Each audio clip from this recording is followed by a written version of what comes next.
আসসালামু আলাইকুম। প্রিয় দর্শক, আজ আপনাদেরকে আমি তিনজন মহাজ্ঞানী লোকের সঙ্গে পরিচয় করে দেব। তাদেরকে আপনারা চেনেন, বিভিন্নভাবে তাদের বিভিন্ন কর্মকাণ্ড আপনারা শুনেছেন, দেখেছেন, নানা রকম মন্তব্য করেছেন। কিন্তু একই দিনে তিনজনকে পরিচয় করে দেওয়ার যে সুযোগ, সেটা আমি নিতে চাচ্ছি। তার আগে আরেকটা কথা বলে নিই। সেটা হলো, এই ডক্টর ইউনূস সরকার যখন দায়িত্ব নিলেন, মানে 2024 সালের 8ই অগাস্ট, ঠিক সেই দিন থেকেই আমি কিন্তু বলে আসছি যে উনি যাদেরকে নিয়ে ওনার ক্যাবিনেট গঠন করেছেন, এই লোকগুলো একটা দেশ পরিচালনার মতো যোগ্য নন। এদের দিয়ে দেশ পরিচালনা করা সম্ভব নয়। এরা সবাই আনাড়ি, অনভিজ্ঞ, বৃদ্ধ এবং একই সঙ্গে অযোগ্য। এটা একেবারে শুরুর দিন থেকে আমি বলে এসেছি। এবং এ সময় আমার অনেক বন্ধু বান্ধব, আমার অনেক প্রিয়জন, তারা আমাকে বলেছেন, ভাই কিছুটা দিন সময় দেন, এখনই সমালোচনা শুরু করলেন। আমি তাদেরকে বলেছিলাম, দেখেন, এখন আর তখন বলে কথা নয়। যে লোকগুলিকে উনি নিয়েছেন, এই লোকগুলিকে তো আমরা চিনি। আমরা তো এই দেশে বাস করি। আমি তো 3 দশকের বেশি সময় ধরে সাংবাদিকতাই করি, এবং সাংবাদিকতা করতে যে এদের সঙ্গে তো আমার 2-1 বার দেখা সাক্ষাৎ হয়েছে। তাদের মেধা, দক্ষতা, প্রজ্ঞা, চিন্তা ভাবনা, এগুলোর পরিচয় তো আমরা কম বেশি পেয়েছি। কাজেই মন্তব্য আমি কেন করতে পারবো না? অনেকে আমার সঙ্গে তখন বাহাস করেছেন, অনেকে বিতর্ক করেছেন, অনেকে বিরোধ করেছেন। ধীরে ধীরে ধীরে ধীরে তাদের অনেককে বলতে শুনেছি, ভাই আপনার কথাই ঠিক, আসলেই তো তাই দেখছি। আমরা শেষ পর্যায়ে এসে কি দেখছি? আমি ওই শুরুতে যে বলেছিলাম 3জন মহাজ্ঞানী, আমি ওরকম আমাদের 3জন উপদেষ্টার তাহলে একটা মন্তব্য, ইলেকশনের পূর্ব মুহূর্তে, ইলেকশনের কিন্তু আর বেশি দিন বাকি নাই, সব মিলে 20 দিনের মতো আছে। আর এই 20 দিন আগে তারা কি বলছেন, এটা একটু আপনাদেরকে আমি বর্ণনা করতে চাই। প্রথমে বলতে চাই যে এই নির্বাচনের সময় আইন শৃঙ্খলা পরিস্থিতি কেমন থাকবে, এটা নিয়ে নানা জন নানা কথা বলছে। পুলিশের মনোবল ফেরানো গেল কি গেল না, কেন গেল না, ফেরানোর চেষ্টা করা হয়েছে কি হয়নি, কেন হয়নি, এগুলো নিয়ে আলোচনা হচ্ছে। কিন্তু যে আলোচনাটা সবচেয়ে বেশি মানুষের মধ্যে এখনো আতঙ্ক ছড়াচ্ছে, সেটা হলো 2024-এর জুলাই আগস্টে বিভিন্ন থানা যে লুট হয়েছিল, যে অস্ত্রগুলো লুট হয়ে গিয়েছিল, সেই অস্ত্রগুলো উদ্ধার করা যায়নি। অনেক বেশিরভাগ অস্ত্র উদ্ধার করা যায়নি। এর মধ্যে দুইবার স্বরাষ্ট্র মন্ত্রণালয়ের পক্ষ থেকে ডেভিল হান্ট অপারেশন চালানো হয়েছে, এবং ডেভিল হান্ট আসলে অস্ত্র উদ্ধারের জন্য চালনা করা হয়েছে বলে এই অভিযানের ফল দেখে মনে হয়নি। বরং ফল দেখে মনে হয়েছে তারা বেশি ব্যস্ত ছিল যে আওয়ামী লীগের নেতাকর্মীকে কত বেশি ধরে ধরে নিয়ে জেলে ঢুকানো যায়। অস্ত্র উদ্ধার হয়নি। এখন অস্ত্র উদ্ধার না হওয়া নিয়ে মানুষের মধ্যে একটা টেনশন থাকতেই পারে। সেই টেনশনের জবাব দিতে যে আমাদের স্বরাষ্ট্র বিষয়ক উপদেষ্টা লেফটেন্যান্ট জেনারেল জাহাঙ্গীর আলম চৌধুরী, উনি কি বলেছেন, সে কথাটা ওটা আপনাদের সঙ্গে আমি শেয়ার করতে চাই। বরাবরের মতোই ভিডিও দেখানোর লোভ সামলাচ্ছি, এবং ওনার বক্তব্যটা হুবহু আমি নিজে লিখেছি, আমি আপনাদেরকে পড়ে শোনাচ্ছি। উনি কি বলেছেন? উনি বলেছেন, আমাদের অস্ত্রগুলো লুট হয়ে গেছে থানা থেকে। ওই অস্ত্র কিছু আছে যা এখনো উদ্ধার করা সম্ভব হয় নাই, বাট এই অস্ত্রগুলো ইলেকশনের সময় এরা ব্যবহার করতে পারবে না, এই প্রতিশ্রুতি আমি আপনাদেরকে দিতে পারি। মানে উনি প্রতিশ্রুতি দিচ্ছেন জনগণকে যে অস্ত্র যারা লুট করে নিয়ে গিয়েছে, তারা সেই অস্ত্রগুলো ইলেকশনের সময় ব্যবহার করতে পারবে না। এখন উনি এই প্রতিশ্রুতি দিচ্ছেন কিসের উপর নির্ভর করে? আমরা কিন্তু এই জাহাঙ্গীর আলম চৌধুরীর অনেক প্রতিশ্রুতি অনেকবার শুনেছি, এবং এটা নিয়ে মোটামুটি সবাই হাসাহাসি করেছে।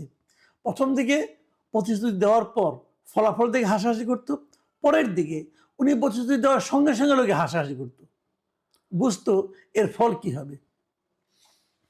এবারও হয়তো সেরকম কিছুটা হবে, হয়তো তারা ব্যবহার করতে পারবে না, হয়তো ব্যবহার করবে না, আমি জানি না কি হবে। কিন্তু উনি যে প্রতিশ্রুতি দিচ্ছেন, তার ভিত্তিটা কি? এই লোকগুলোর সঙ্গে কি ওনার কোনো ফোনে আলাপ সালাপ হয়েছে? এই তোমরা কিন্তু এটা ব্যবহার করতে পারবা না। উনি কিভাবে জানেন অস্ত্র কার কাছে, কিভাবে, কোথায় আছে?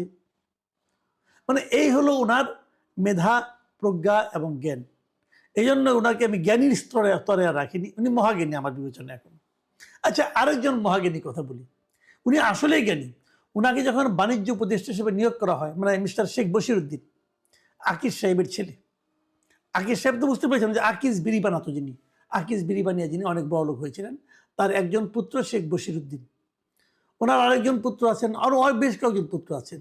ওনার এক ভাই মানে বশির সাহেবের এক ভাই জামাত করেন, এক ভাই আওয়ামী লীগ করেন, উনি আবার এই সরকারের সঙ্গে আছেন। ওনার নামে আবার এই আন্দোলনের সময় মামলাও হয়েছিল। যাই হোক, সেগুলো অন্য হিসাব, ওই আলোচনায় যাচ্ছি না। এই বশিরউদ্দিন সাহেব নেত্রকোনায় গিয়েছিলেন। উনি গিয়েছিলেন সেখানে এই যে হা ভোটের পক্ষে প্রচারণা চালানোর জন্য। ওখানে যে উনি অনেক কথা বলেছেন, আগের সরকারের বদনাম, আগের সরকার কীভাবে অনেকগুলো ল্যান্ডপোর্ট বানিয়েছেন, সেই ল্যান্ডপোর্ট কোনোই কাজে লাগে না, কীভাবে সোনালী ব্যাংক বানাইছিল যা নাকি অ্যাবসলিউট বোগাস, এই আগের আমলকে হিরো রাজার দেশে উনি মানে তুলনা করেছেন, এটা নাকি ওনার প্রিয় মুভি, এগুলি সবই উনি বলেছেন। ঠিক আছে, এই সমস্ত সুইপিং কমেন্ট নিয়ে আমি আর তেমন কোনো মন্তব্য করতে চাই না। বাট উনি এক জায়গায় যে বলছেন যে মানুষ যখন বিনিয়োগ করবে দেখতে হবে যে সেটা যেন তার চেয়ে বেশি ফেরত আসে, উনি এই ব্যবসায়িক দৃষ্টিভঙ্গির কথা বলেছেন। এবং তারপর উনি যে মারাত্মক কথা বলেন, যে ম্যাজিক সেন্টেন্সগুলো ইউজ করেছেন, এটা আপনারা একটু শুনুন। শোনা দরকার আপনাদের, জানা দরকার যে কাদের কবলে আমরা আছি।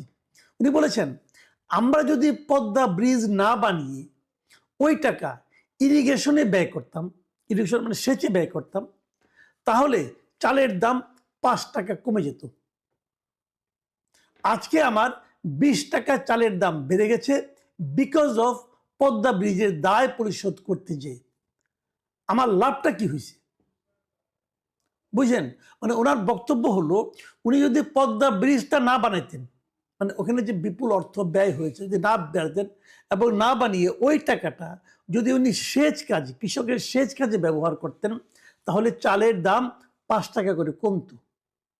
এবং এই ব্রিজের জন্য যে ঋণ, সেই ঋণ শোধ করতে যেয়ে ওনার চালের দাম 20 টাকা বেড়ে গেছে। কাজে এই ব্রিজটা বানিয়ে আমাদের কি লাভ হয়েছে? মানে এই ব্রিজটা বানানো ছিল একটা ব্যাড ইনভেস্টমেন্ট, ব্যাড প্রজেক্ট, এটা ঠিক হয়নি কাজটা। মানে এই লোকটা আসলে তো ব্যবসায়ী, ওনার বাবা ছিল বিড়ির ব্যবসায়ী, উনিও ব্যবসা করেন বিদেশ, উনি সিগারেটের ব্যবসা ওনার আছে, বিদেশ থেকে জিনিসপত্র আনেন, বেচেন, লাভ খুঁজেন, কয় টাকা দিয়ে কিনলেন, কয় টাকায় বেচলেন, এটা একটা ব্যবসা, অবশ্যই এটা একটা বাণিজ্য। এই যোগ্যতা দেখে ওনাকে বাণিজ্য উপদেষ্টা বানানো হয়েছে। ভাই, বাণিজ্য উপদেষ্টাই থাকেন, আপনি অন্যদিকে যাচ্ছেন কেন? যোগাযোগ ব্যবস্থা দিকে যাচ্ছেন কেন? আপনি তো যোগাযোগ উপদেষ্টা না। অথবা আপনি তো মানে অর্থ উপদেষ্টাও না, যে অর্থনৈতিক ক্ষয়ক্ষতি কি হয়েছে না হয়েছে আপনি বলে দিবেন। ম্যাক্রো ইকোনমিক্স কি বুঝেন আমি জানি না, আমি শুনেছি আপনি বিশাল জ্ঞানী, আপনি নাকি অনেক পড়াশোনা। একটা সরকারের কাজ কি বাণিজ্য করা? একটা সরকারের কাজ কি বাণিজ্য করা, দোকানদারি করা? যে কাজটা আপনি করেন ওইটা করা? সরকারকে মুনাফার জন্য কাজ করে? সরকার কাজ করে জনগণের সুবিধার জন্য। এই পদ্মা ব্রিজে প্রতিদিন কত লোক যাতায়াত করে আপনি জানেন? কোনো ধারণা আছে? মিনিমাম এই পদ্মা ব্রিজ দিয়ে 1 লক্ষ লোক দৈনিক যাতায়াত করে, এবং এই পদ্মা ব্রিজটা পার হতে তাদের মাত্র 10 মিনিট সময় লাগে। আগে এটা পার হতে তাদের মিনিমাম 2 থেকে 3 ঘন্টা সময় লাগতো। তো কত মানুষের কত কর্মঘণ্টা বেঁচে যায় আপনি জানেন, বুঝেন? আপনার যে বাণিজ্য, আপনার যে বাণিজ্যিক হিসাব, আপনার যে ব্যবসায়িক হিসাব, আপনার বাবার যে বিড়ির হিসাব, তার সঙ্গে মেলে? আপনি কিসের সঙ্গে কি মিলাচ্ছেন ভাই? আপনি এই ডায়লগ দিয়েছেন নেত্রকোনায়, যে দেন না বরিশালে, যে দেন না রাজবাড়িতে, যে দেন না ফরিদপুরে, দেন না। মব কাহাকে বলে দেখবেন আমি তখন। পাবলিক তো আপনাকে থাপড়াই বিদায় করবো অন্তিকার ভাই। যারা এর সুফল ভোগী তাদের সঙ্গে যে দেন না, যে আলাপটা করেন, দেখেন ওই মানুষগুলো আপনাকে কি বলে।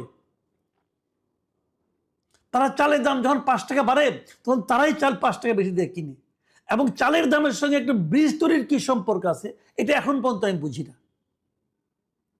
আপনি তো কৃষিমন্ত্রী হন, আপনি কি বুঝাইতে পারবেন? আপনি বোঝাতে পারবেন যে একটা ব্রিজ তৈরির সঙ্গে, একটা অবকাঠামো তৈরির সঙ্গে, যোগাযোগ ব্যবস্থাকে আধুনিকায়ন করার সঙ্গে, যোগাযোগ ব্যবস্থাকে সাধারণ মানুষের জন্য স্মুথ করার জন্য এই ক্ষেত্রে এর সঙ্গে চালের মূল্য বৃদ্ধির কি সম্পর্ক আছে? বরঞ্চ আমি তো মনে করি এই ব্রিজটা হওয়ার কারণে পদ্মার ওপারে যারা চাল উৎপাদন করত তাদের চালটা আরো দ্রুত বেগে ঢাকা চলে আসে এবং সেই কৃষকরা বেটার মূল্য পায়, তার ইনভেস্টমেন্ট কমে যায়, তার পরিবহন খরচ কমে যায়। কি বুঝেন? মাইক পাইছেন আর যা ইচ্ছাতে বলে যাচ্ছেন, মানুষকে বোকা মনে করেন।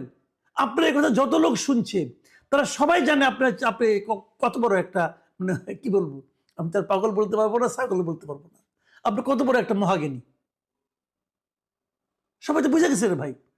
এবং আপনি দেখেন না সোশ্যাল মিডিয়ায় আপনার এই বক্তব্য নিয়ে কিভাবে ট্রল হচ্ছে। আমি শুনেছিলাম এই লোকটা নাকি লেখাপড়া জানার লোক, এইটার লেখাপড়ার দৌড়। আজকাল অবশ্য আমি দেখি অনেক বড় লোকের বাচ্চা কাচ্চা দেখি বিভিন্ন জায়গায় অক্সফোর্ড অমুক জায়গা থেকে তমুক জায়গায় ক্যামব্রিজ থেকে পড়াশোনা করে আসে। কীভাবে যায় পড়াশোনা করে পাস টাস করে নিশ্চয়ই, তাহলে কীভাবে বলে? এগুলি টাকার জোরে নাকি মেধার জোরে আমি জানি না, উনি কিসের জোরে আমি তাও জানি না।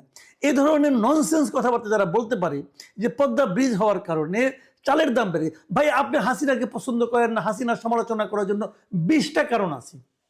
পদ্মা ব্রিজের সমালোচনা করতে চান বলতে পারেন যে এটা 20 টাকার কাজ 35 টাকা দিয়ে করছে, বলেন, আমার তো কোনো আপত্তি নাই রে ভাই। যারা চুরি করছে তাদের বিচারের আওতায় আনতে হবে, তাও আমার কোনো আপত্তি নাই। তাই হয়েছে আগের সরকার বড় বড় মেগা প্রজেক্ট করতে যে অনেক চুরি চামারি করেছে, তাদের মানে পরিচিত লোকজন, তাদের পিয়ারের লোকজন চুরি চামারি করেছে। চুরি চামারিগুলি ধরেন, 1.5 বছর তো হয়ে গেল, চুরি ধরেন না কেন? চুরি ধরে আলাপ করেন, বলেন এই চুরি করছে এই জন্য এর বিরুদ্ধে এই মামলা হবে, তা তো করেন নাই। মামলা করেছেন হত্যা মামলা, সমস্ত মন্ত্রীদের বিরুদ্ধে হত্যা মামলা করে রাখছেন। এটা চুরি করেন না, এটা ধরেন না। যে পদ্মা ব্রিজে কত টাকা অপচয় হয়েছে এটা বের করেন, বের করেন। আদানির সঙ্গে চুক্তি করে কত টাকা অপচয় হয়েছে রাষ্ট্রের, বের করেন। আদানিকে টাকা তো সব জায়গায় আপনারা দিয়ে দিচ্ছেন এইসব গভর্নমেন্ট ক্ষমতা এসে। আদানির ওখানে এত টাকা চুক্তি করার ফলে কেউ না কেউ নাকি কমিশন পায়, বলা বলি হচ্ছিল। তো সেই কমিশন এখন কে পাচ্ছে আপনাদের? বলেন না কেন? এখন কালকে বলবেন যে মেট্রো রেল করার কারণে আপনার গ্যাসের দাম বেড়ে গেছে। পরশুদিন বলবেন যে, কি বলবো ভাই, একটা মানে পাগলের পাগল। পরশুদিন বলবেন যে এই যে মহাসড়কগুলি যে ফ্লাইওভার করা হয়েছে, প্রত্যেকটা বাজারের উপর দেওয়া ডাবল লেনের রাস্তা করা হয়েছে, এটা করার কারণে জিনিসপত্রের দাম বেড়ে গেছে। ভাই এই সমস্ত লোকদের মন্ত্রিসভায় জায়গা হয়, এদের তো আরেকটা বিশেষ জায়গায় জায়গা হওয়া উচিত, পাবনায় জায়গা পাঠানো উচিত এদেরকে। অদ্ভুত অদ্ভুত। আচ্ছা আরেকজনের কথা বলি, এটা নিয়ে বেশি বলতে গেলে মাঝে মাঝে আবেগপ্রবণ হয়ে যায়, তো দরকার নাই।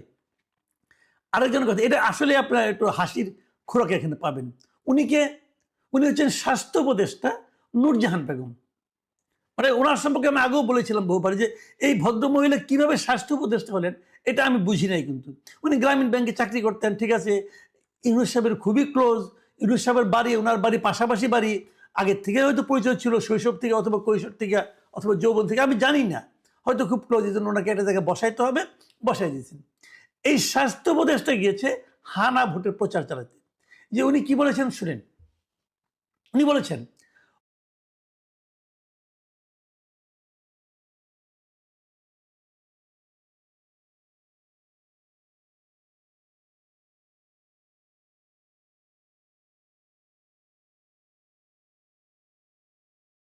যদি সম্ভব হয় আশেপাশে মেলার ব্যবস্থা করে দাও।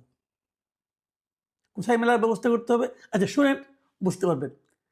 সবাই মেলা করবে, মেলাতে আসবে, মেলায় কেনা বেচা হবে, বাণিজ্যও হইল, আবার গিয়ে ভোটটাও দিয়ে আসলো।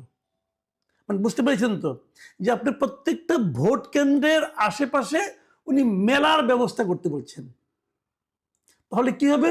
সবাই ওই মেলায় যাবে, যে মেলায় যায় আনে আনন্দ ফুর্তি করবে, ওখানে কিছু বাণিজ্য টাণিজ্য করবে, এবং যারা নাকি মেলায় যাবে, মেলা দেখতে যাবে, তারা যে ভোটটা দিয়ে আসবে, তাদের ভোটের উপস্থিতি বাড়বে। ভোট কেন্দ্রের আশেপাশে মেলা বসিয়ে দিন।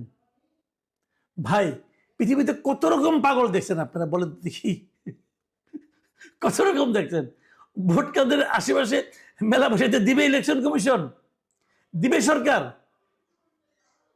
এই যে ভদ্র মহিলা বা এগুলি হলো কি এক্সপায়ার্ড জিনিস, বুঝছেন, মানে মেয়াদ উত্তীর্ণ জিনিস। এই মেয়াদ উত্তীর্ণ লোকজনকে নিয়ে আসছেন আপনি ক্যাবিনেটে, তাদের দিয়ে আপনি দেশের সংস্কার করবেন, দেশ ঠিক করে ফেলাবেন। আমাদের দুর্ভাগ্য জাতি হিসাবে আমরা এদের কবলে পড়ে গেছি।